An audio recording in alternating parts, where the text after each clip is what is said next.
Assalamualaikum warahmatullahi wabarakatuh. Perkenalkan, nama saya Erni Kawati. Saya sebagai staf administrasi pada sebuah perusahaan. Nah, kali ini saya akan memberikan tutorial bagaimana cara pengelolaan peralatan kantor dengan baik. Namun sebelumnya saya akan mengidentifikasi terlebih dahulu mengenai peralatan kantor. Oke, nah di depan saya kali ini ada beberapa peralatan kantor. Yang pertama ada komputer, selanjutnya ada printer, kemudian ada kertas, kemudian ada perforator, kemudian ada ballpoint, dan yang terakhir adalah tempat ketik. Pada umumnya peralatan kantor yang ada di sini semuanya adalah peralatan yang setiap hari kita gunakan. Yang pertama saya akan memberikan tutorial mengenai bagaimana cara menggunakan komputer. Pertama-tama colokkan terlebih dahulu kabel ke stop kontak. Lalu yang kedua nyalakan CPU-nya. Yang ketiga hidupkan monitor.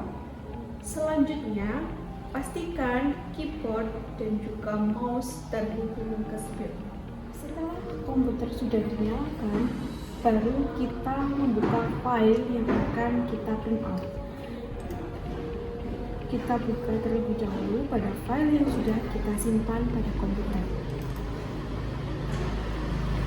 Nah, setelah itu saya akan mempraktekkan bagaimana cara menggunakan printer. Hal yang harus kita persiapkan dalam menggunakan printer yang pertama adalah terlebih dahulu kita harus colokkan dulu kabel ke stop kontak. Lalu yang kedua kita hidupkan dulu tombol powernya. Setelah printer hidup, maka langkah selanjutnya adalah sambungkan kabel printer ke CPU. Kita masukkan terlebih dahulu kertas pada mesin printer.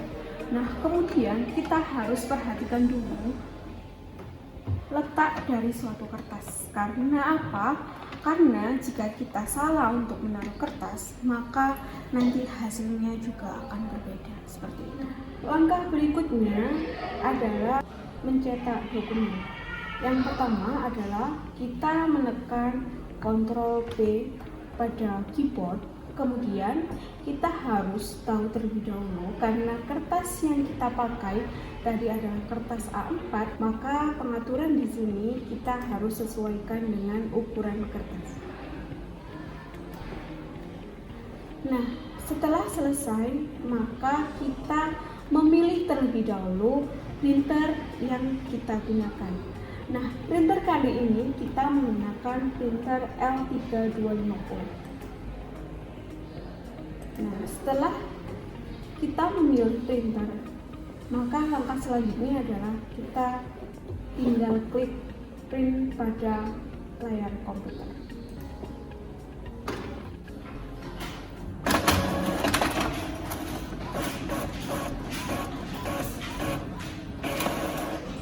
Nah, setelah kita menggunakan mesin printer, maka langkah selanjutnya adalah kita harus mematikan terlebih dahulu mesin printer yang sudah kita gunakan.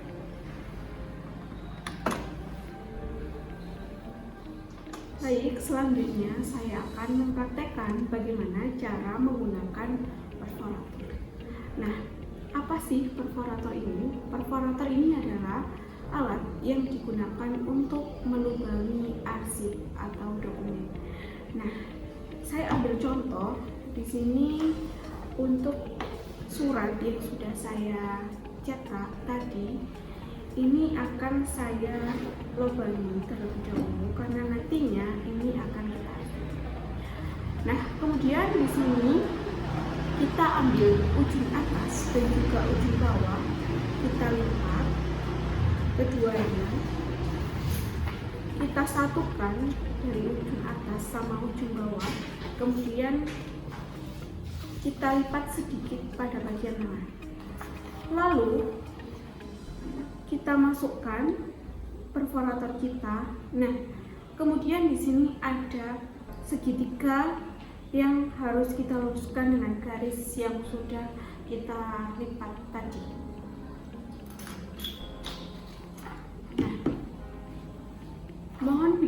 memastikan bahwasannya ketika kita menggunakan perforator maka hanya 5 lembar maksimal, karena ketika kita menggunakan lebih dari itu maka nantinya tidak akan bagus. Nah, ini sudah contoh yang sudah saya berikan mengenai penggunaan perforator. Setelah selesai kita menggunakan perforator, maka kita harus memastikan potongan-potongan kertas yang ada di dalamnya perforator harus kita buang. Nah, setelah selesai kita membuang potongan-potongan tadi, maka kita harus menutup kembali perforator kita. Selanjutnya, saya akan mempraktekkan bagaimana cara pengadaan peralatan kantor atau pengadaan barang habis pakai yang biasa kita gunakan di dalam kantor. Untuk pengajuan barang habis pakai di sini ada kertas HVS, kemudian tinta printer, kemudian ballpoint dan juga maps. Nah, kemudian di sini sudah ada format pengajuan peralatan kantor. Nah, kemudian format ini ditandatangani oleh pemohon. Nah, kemudian di sini nanti akan disetujui oleh pimpinan. Nah, ketika barang peralatan kantor sudah terbeli, maka selanjutnya barang-barang tersebut kita inventarisasi ke dalam buku inventaris. Yang terakhir di sini saya akan mempraktekkan bagaimana cara pemeliharaan mesin printer. Nah, seperti yang sudah saya sampaikan di awal tadi, bahwasanya ketika kita sudah menggunakan mesin printer, maka setelah selesai kita harus mematikan tombol powernya. Nah, setelah tombol power mati, maka langkah selanjutnya adalah mengambil kertas yang ada pada printer. Setelah kertas diambil, maka semua penutup yang di printer kita tutup. Nah, yang sebelah bawah juga kita masukkan kembali. Nah, setelah kita menggunakan semua peralatan kantor, maka kita harus mengembalikan ke tempatnya masing-masing, karena merupakan suatu bentuk pemeliharaan rutin yang biasanya kita lakukan di kantor. Sekian tutorial pengelolaan peralatan kantor dari saya. Assalamualaikum warahmatullahi wabarakatuh.